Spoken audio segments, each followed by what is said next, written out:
Well, if you're going to do something, you do it right. You don't mess around. You put everything into it. So when I went to DC United, you commit to it, and so you train hard and you work hard and you fight and you compete.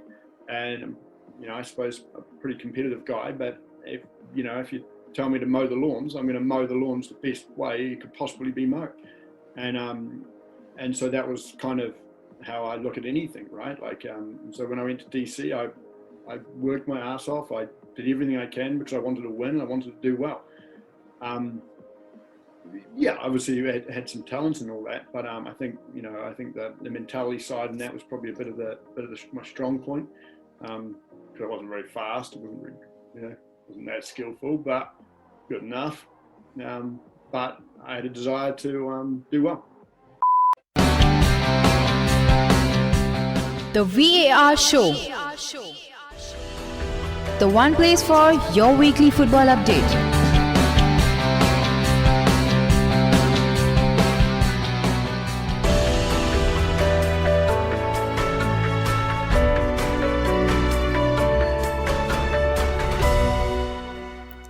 So, hello, a very warm welcome to the VAR Show, the show which talks about all the various major football leagues. Until today, we are going to connect with interviews, and we have Mr. Ryan Nelsen with us, who in his illustrious playing career has played for the likes of Blackburn, Tottenham, and the New Zealand national team, among a host of other teams. So, without wasting much time, I would like to first thank Ryan for coming on the show. Thank you and welcome to the show. And I would like to begin by asking you, how are you and what are you doing these days? Well, I'm very good, thank you. But I'm in the real world now. Post being a professional footballer, where you get paid to do your dream, right, and play in front of thousands of fans and all that kind of fun stuff. Now I'm in the real world, rolling up the sleeves and working. Yeah, it sucks. So like you said, you're in a real world, and generally, people say that footballers are in their own bubble, where they probably don't know much about the outside world. Is it true? No, not at all.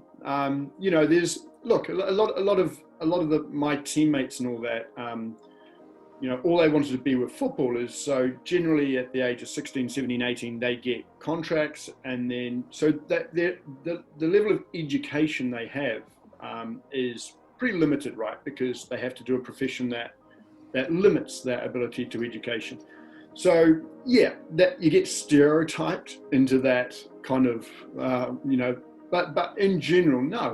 Like most of the guys that, virtually all the guys that I played with, generally family guys, married kids, or they're young adults trying to find their way in the world, and they're going to make mistakes, right? They're human beings. Just like if you were 18, 19 and you were given X amount of money, you might make a couple of dodgy decisions, right? It's human nature. But in general, they're really hard-working, good people that they're there for a reason. They got there for a reason. It wasn't a fluke. It was for a lot of hard work, a lot of talent, a lot of skill.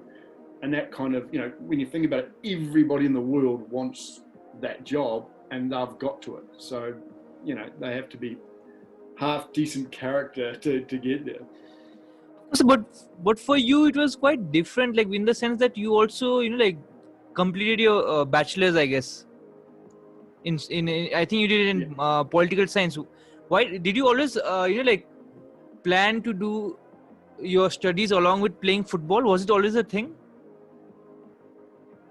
Well, I never really wanted to be a footballer. I loved playing football, but I never thought I'd have a career in it. I wanted to be a lawyer. And so, I was playing along and I ended up going to America at university, and I did political science as an undergrad, and I managed to get a scholarship to go to law school.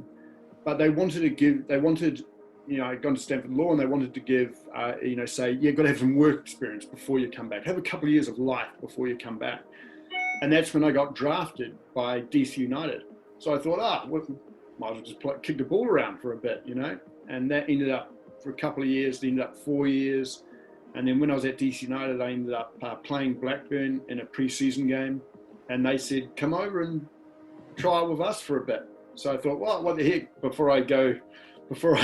might as well get turned down by a Premier League team and then go to law school. and then I managed to get a contract, and and then the rest is history in England.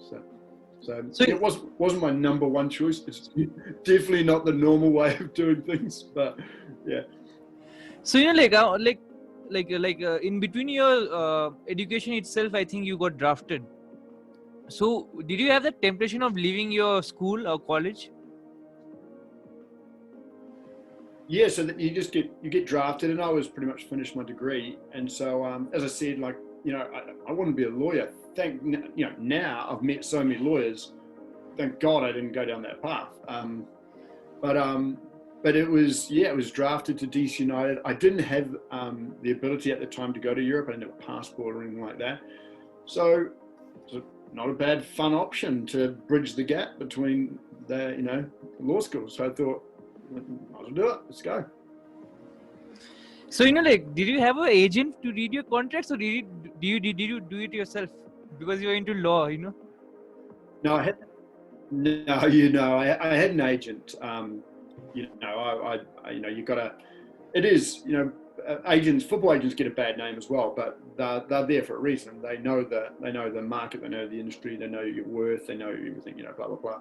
So when I was drafted, I think I was drafted fourth. I think I had a friend who actually was doing some coaching down at Stanford when I was there, and he had gone into the agent business, and so I knew him, and he said, I'll help you out, and he ended up being my agent my whole career. Like you said, you have already said, how you did not playing football was not your priority. Maybe being a lawyer was a much more bigger dream, but you did not have a bad career. How do you look back at your career? Well, if you're going to do something, you do it right. You don't mess around. You put everything into it. So when I went to DC United, you commit to it, and so you train hard and you work hard and you fight and you compete. And I suppose a pretty competitive guy. But if you tell me to mow the lawns, I'm going to mow the lawns the best way it could possibly be mowed. And so that was kind of how I look at anything, right? So when I went to DC, I worked my ass off. I did everything I can because I wanted to win. I wanted to do well. Obviously you had some talents and all that, but I think the mentality side and that was probably a bit of my strong point. Because I wasn't very fast. I wasn't that skillful, but good enough. But I had a desire to do well. You started with DC, United, and during I think 2001 and 2005 you played there, and where MLS was still in its infancy, in terms of a league. How was it back then? When you played there, was it how was the league? How was the professionalism? How was everything? Very different to what it is now. The MLS now has grown phenomenally.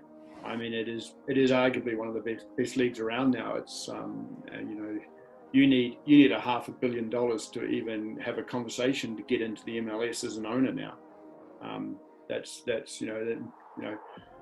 3/4 of the Premier League teams don't even cost $500 million. So that's how it's grown, and it's that amount of value because there's no relegation. So once you get a franchise, right, you've got it for life, and you can plan and you can have business plans all the way through. So there is an appreciation of that value, sure, but the league's going extremely well. Back then, we only had 12 teams, I think, so the dilution of talent was a lot less, or a lot more, but in less teams.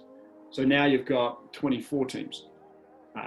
So it was just different, right? You only had 12 teams, but you had a lot of players that were getting crammed into 12 teams. So it was a good level, but it was, in terms of organisation and professionalism and fan base and all that, the league's kicked on and grown so much since I was there. Of course, you touched on a topic where there is basically no relegation in MLS. So once you get in, you are kind of sorted till at least your club is dissolved, maybe for whatever reasons. So does that benefit the league and the the structure of the league? Does it make it more better in terms of the for the fans to watch, or what is it like? Well, absolutely. It depends what you want to, how you want to look at it, right? Like, if you look at it from the top down as an owner, say there's 24 teams in MLS or whatever it is. It's like those 24 teams, those owners are pretty much on the board of the league. So they want the league to get better, so everybody goes up with it. So the valuation of your club goes up. So it's kind of everybody's in it together to grow the league, and everybody gets better and better and better. And that has a lot of positives, right? And you can build stuff, you can attract sponsorship, you can attract a fan base because they know they're not going to get relegated and all that, and so it's a bit more of that's the single entity league, that the North American model, like the NBA, NFL, etc. Phenomenal benefits about that.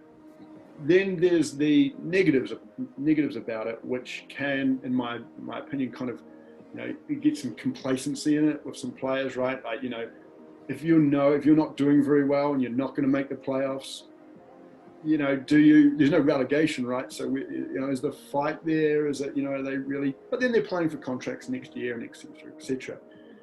But a lot of people in Europe and a lot of leagues around the world who have relegation, they find it very hard to get that mindset round that, relegation is so important and all that. Well, is it really? I mean, people going up, people going down, people losing their jobs, people not, there's no real, it's very hard to have a 3-5 year plan for a club, for the majority of clubs, knowing that you might get relegated. And it becomes a bit of a, one kind of, a single-minded mentality, where Chelsea doesn't really doesn't care at all about Fulham, right? But in MLS, the top team really cares about the bottom team because they want parity, they want to make it even, they want to make the league real competitive. And the great thing about it, the start of every MLS season, every team thinks they can win the league. They've got an opportunity to win the league. And that's pretty crazy, right? Just imagine a league where, as a fan, every season you think you might be able to, if you go on a good run, you could win it because of the parity, because of salary cap and everything like that. Doesn't happen in any other league, right? Like, there's no way the Fulham or the Watford fans or whatever are thinking they're going to win the English Premier League. No chance. All they're thinking of getting is to 40 points. So it's different. But I can make a case, you have no one, no one could have dreamt Leicester City would have won the league, but they did win. Basically, beginning of the season, everyone starts at 0 point. Yeah, it may not be realistic for many teams to win the league, but everyone dreams of winning the next match. So if you always want to win the next match, you end of the season, and if you achieve your goal, you will win the league. Right? Look, yeah, I've had a lot of people talk about the Leicester example. No, Leicester example was a 5,000 to 1. Never will happen again. Never will happen again in the history of sport. Like, it just won't. It's like that is the most craziest bet ever. You had to have literally every variable go Leicester's way in terms of, Chelsea having a bad year, Man United in a transition, Man City, this and that, everything right. Every variable you could possibly think of went perfectly for Leicester. And it will never happen again. It'll never happen again. It was an anomaly. So you're going to have to take that away from the actual mean, the actual average mean of the everyday thing.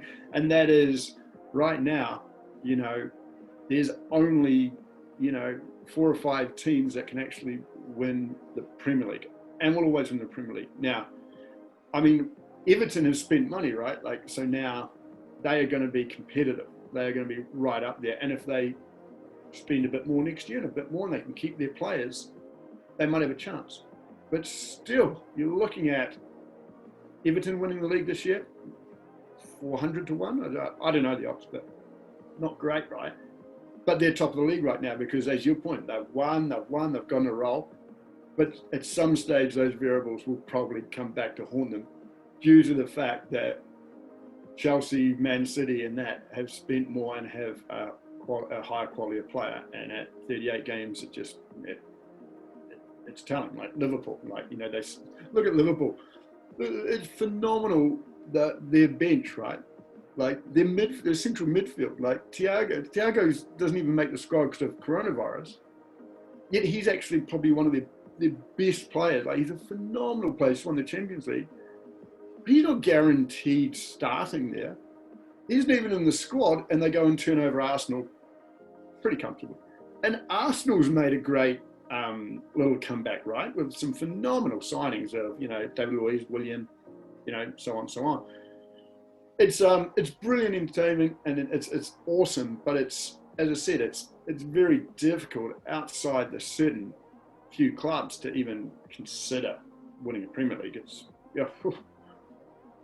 Of course, and you touched on Premier League, and you played there for quite a while. And you're like, do you think, like, many of them say that the Premier League has become more, open or more competitive now than it was before? In the sense that before you had only a top four, you had the set top four. Maybe one team would perform or fluctuate, and they would come down or up depending on that. But you had the set four like Chelsea, Liverpool, Arsenal, and United, who would probably finish in top four in different orders.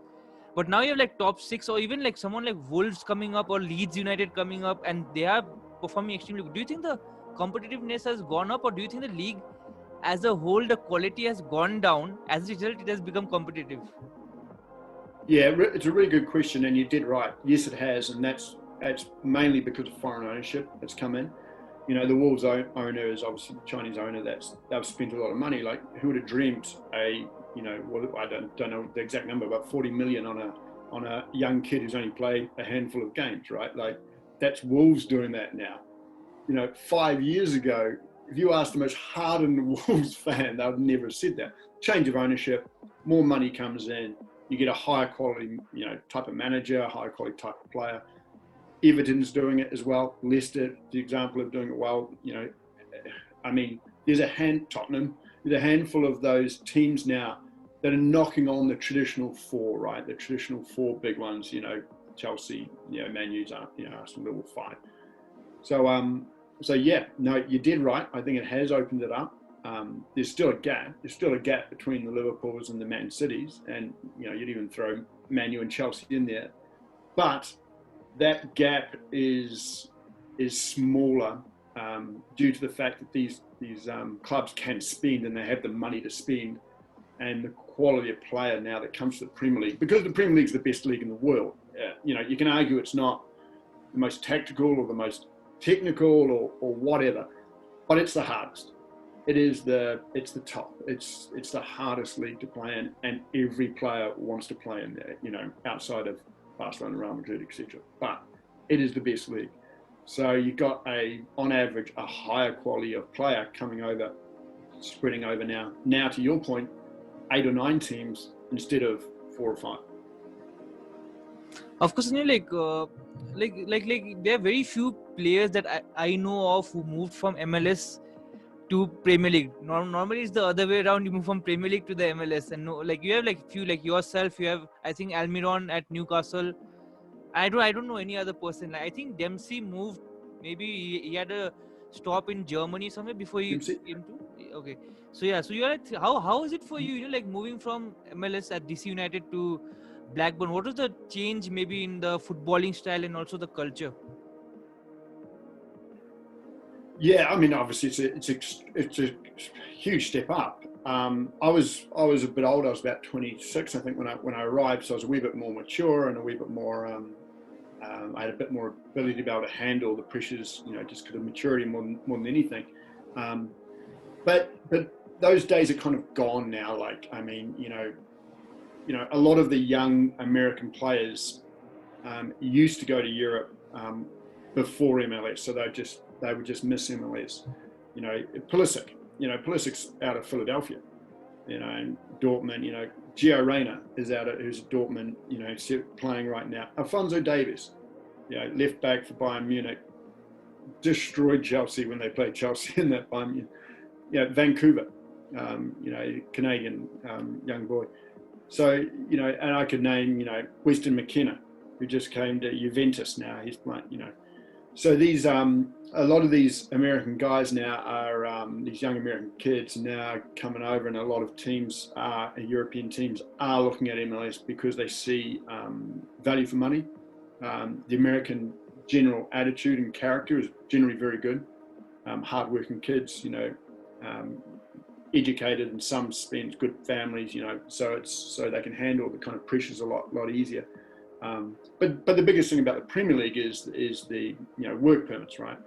So in Germany, the US players don't count as foreigners because of an agreement between the countries. So you see a lot of Americans going to Germany because they don't count as foreigners. They would have probably gone to the Premier League.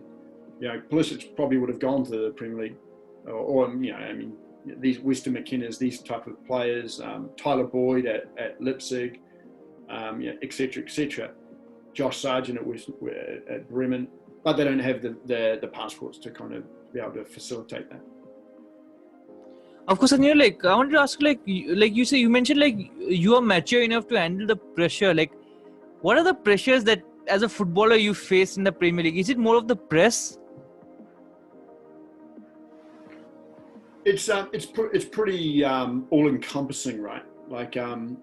Because you've got your local team or your team and their fan base, right? That generally that's all they care about, right? They work to earn some money to go watch you and support the team or abuse the team, whatever they want to do.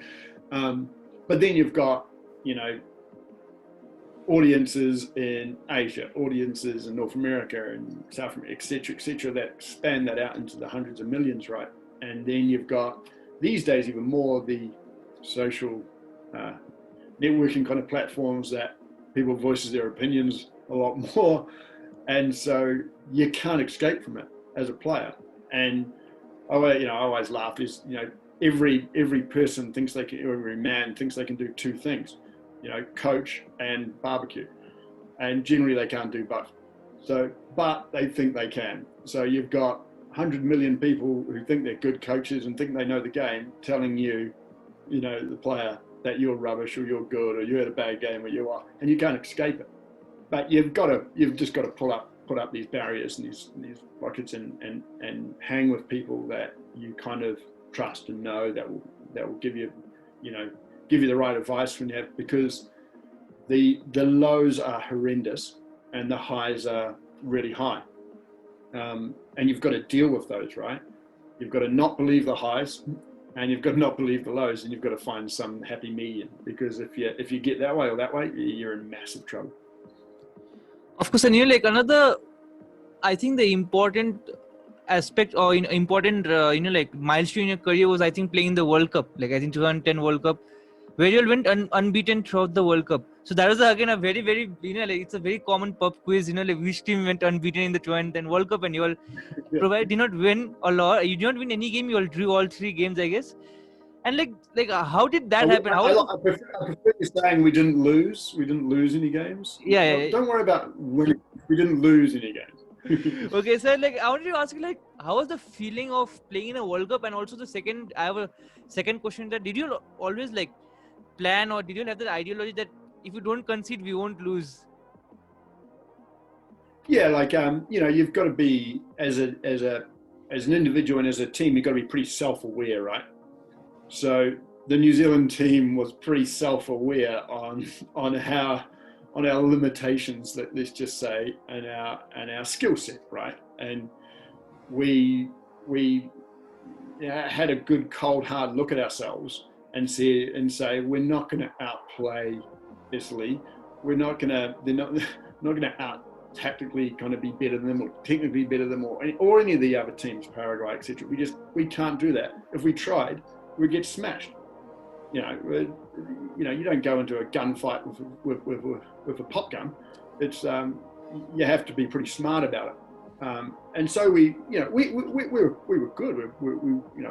It's not like we're a bad team. We had some pretty good players, but we had to find a formula that would keep us in the game and keep us competitive for as long as possible, until it was the time to do something reckless, go forward if we had to, or whatever, do what you have to do. But but keep us in the game. And what our kind of mindsets was, keep us in the game for the last 10 minutes, because if we're 0-0 or 1-1 with 10 minutes to go, that team is going to be under way more pressure because they're playing New Zealand, right?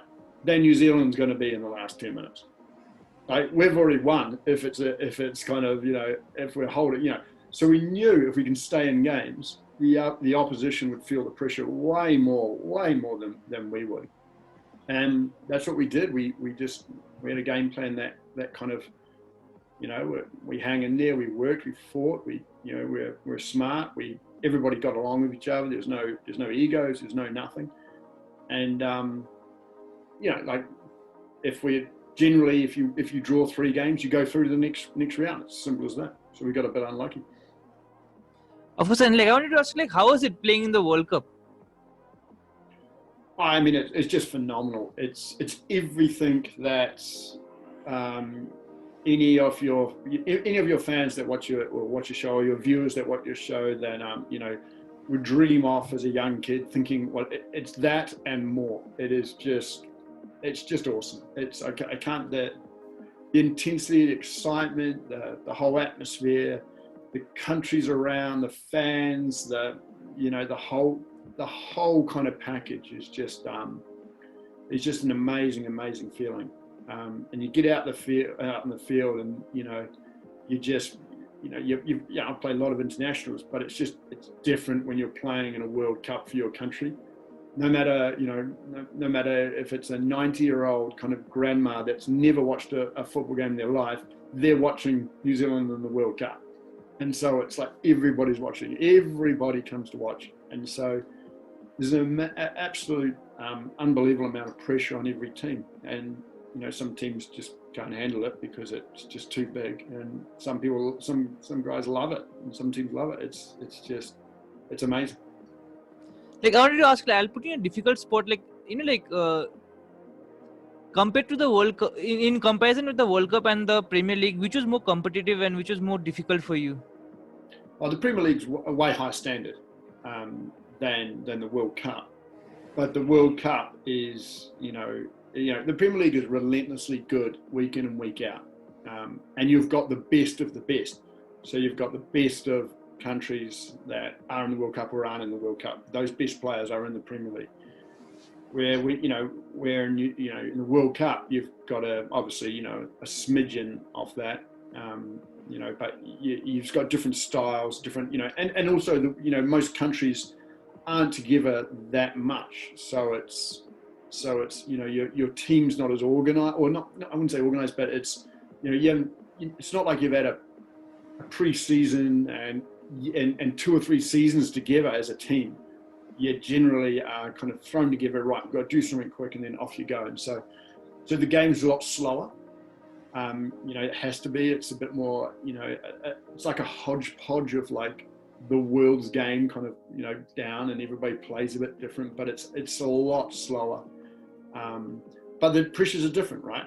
The pressures are different. You've got, all your country watching you instead of a fan base of that club.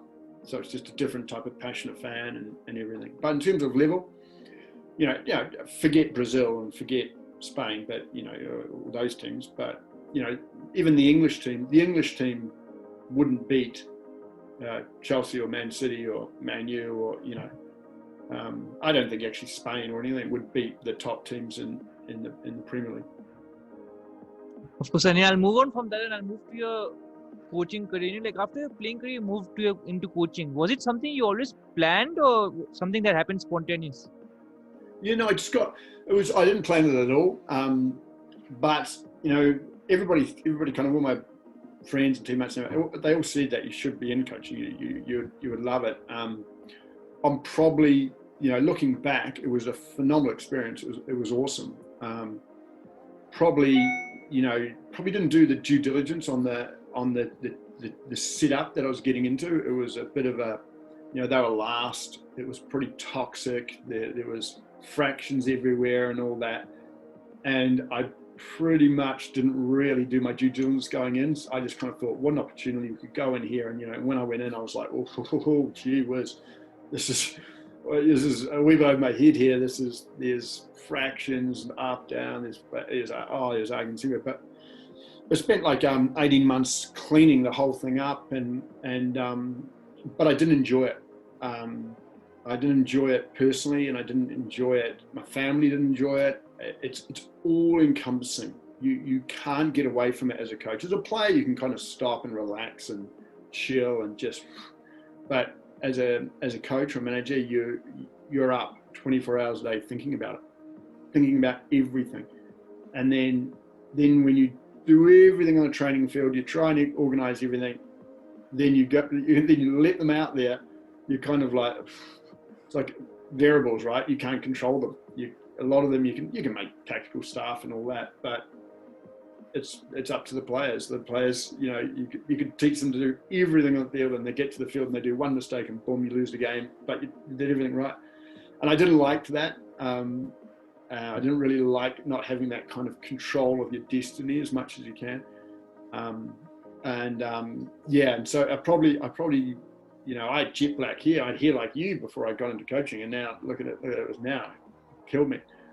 So it was great though, and I got them we got to third, from last to third in 18 months, and we cleaned it all up.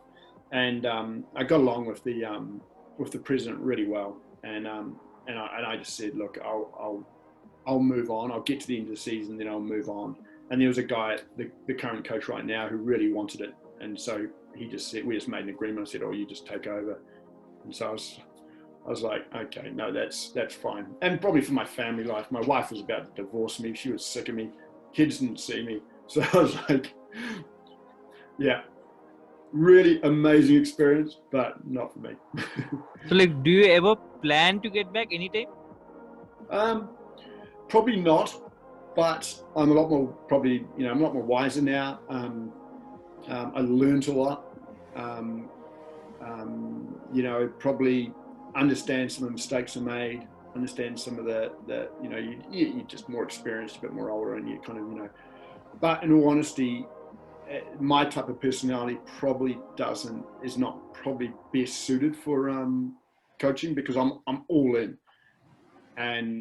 But this thing, when you go all into something like this, it drags you to a place of just, you can't get away from it. You can just non-stop thinking. There's non-stop aggravation.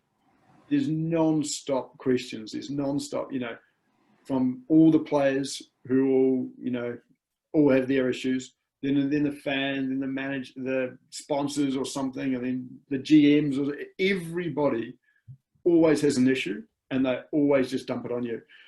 And so, and I took it on. I just said, right, let's go. Let's try and deal with every single thing on it. But it just like slowly, if you don't have the support structure beside you, it just drags you down. And I was just getting dragged down, I felt. So in a different environment and all that, maybe. But yeah, no, I'm all right now.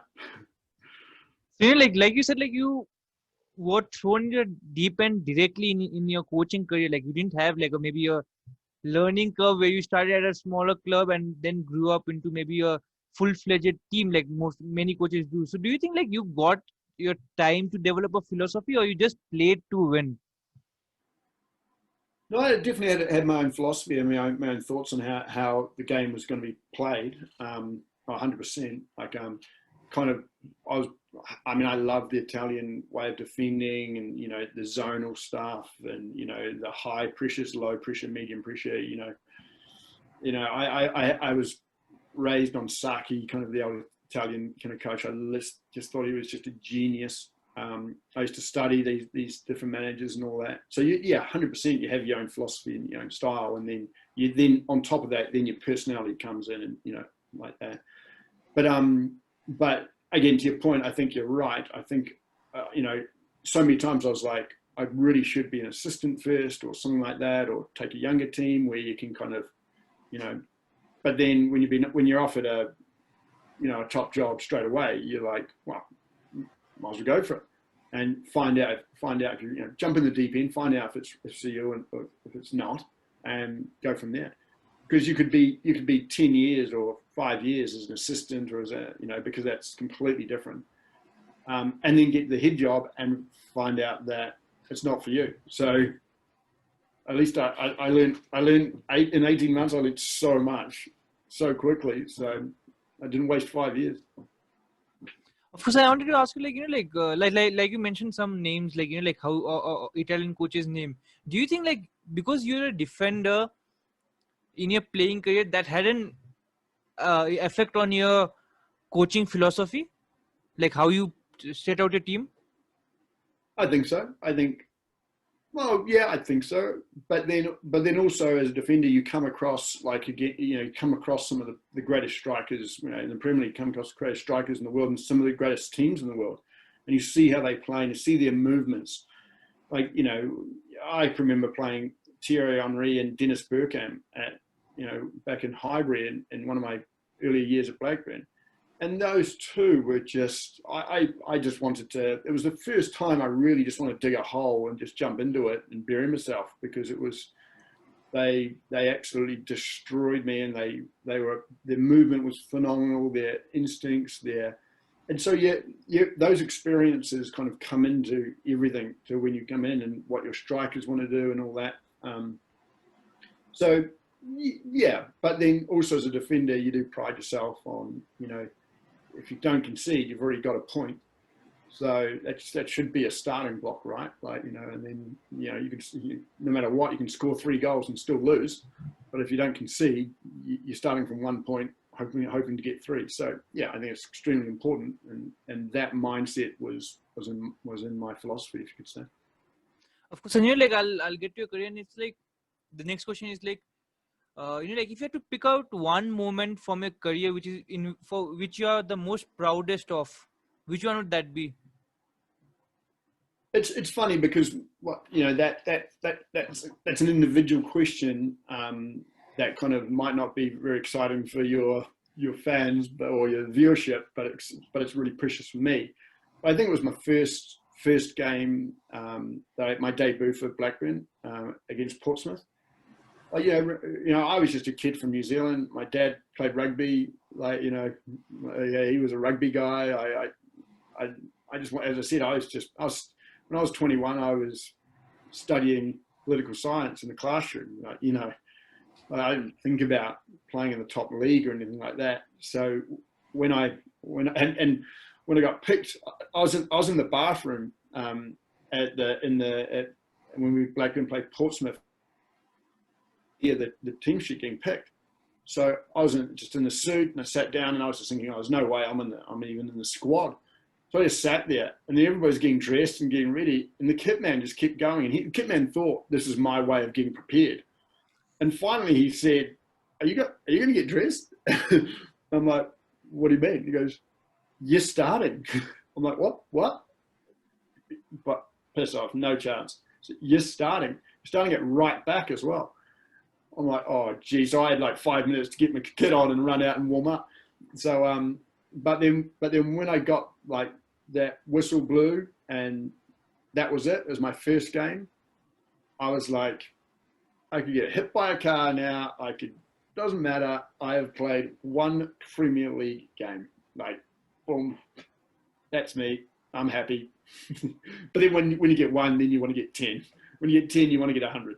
When you get 100, you want to get 200. So, obviously you carry on. But that was probably, that moment where I was like, I can't believe I have done this. I cannot believe it.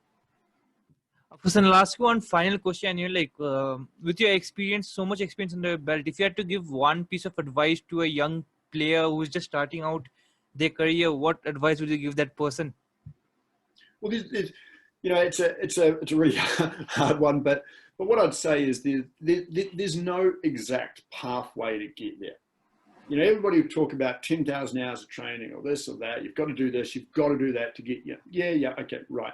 But if of all the teams that I've and all the people I've come across, they've all got different pathways, different stories, different narratives on how they got there. Carlos Tevez, never had the right shoes. He never had any boots. And he was his first pair of boots was when he was like 12 or 13 or 14, and they were 2-3 sizes too small.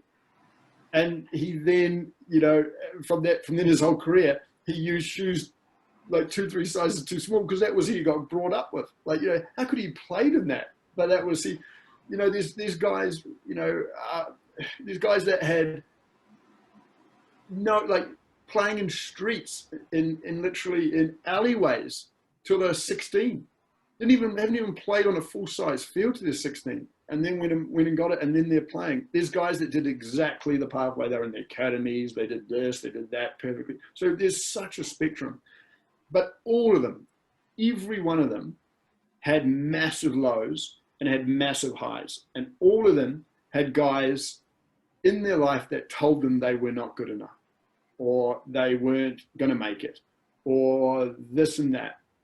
So what I'd say to everybody out there is there's no exact pathway. You make your own pathway, and believe in yourself. You're going to get people who are going to support you, and there's going to be people that are going to say, "No, you can't do it," or "You should be doing this," and "You should be doing that." And you just got to ignore the bad, ignore those people, and just believe in yourself. And all of them worked their asses off. They all worked hard. They all believed in themselves.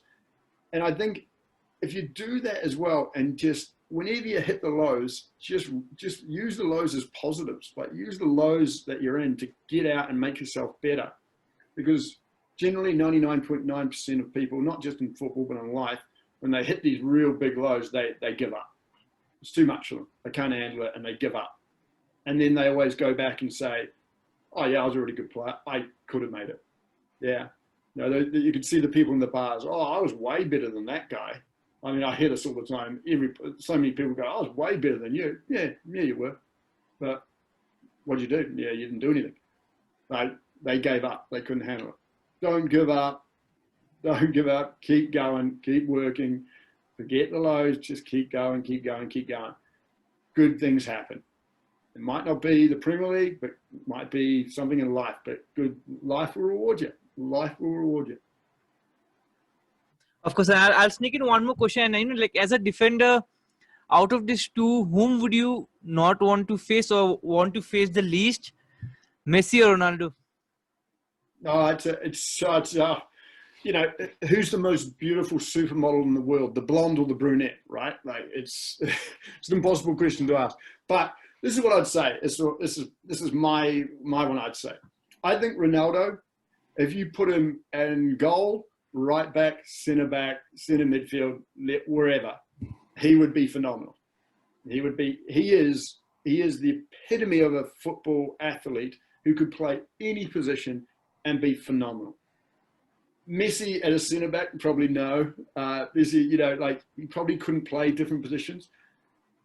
But if there was but thank God, whichever God created Messi, he created the most perfect kind of attacking player that ever existed, that ever, I don't think there'll ever become a better player than that man. So if you say, what attacking kind of player do you want, Ronaldo or Messi? I'd probably go Messi. But if you said, what is the better all-round footballer, I'd probably go Ronaldo. Of course, and you know, like, on that note, Ryan, thank you so much for talking to me, and I wish you all the best for your future endeavors, whatever you're doing, and hope we can talk again soon. Thank you once again for coming. Till next time, take care, stay safe, bye. Awesome. Thank you very much. No problem. Thank you.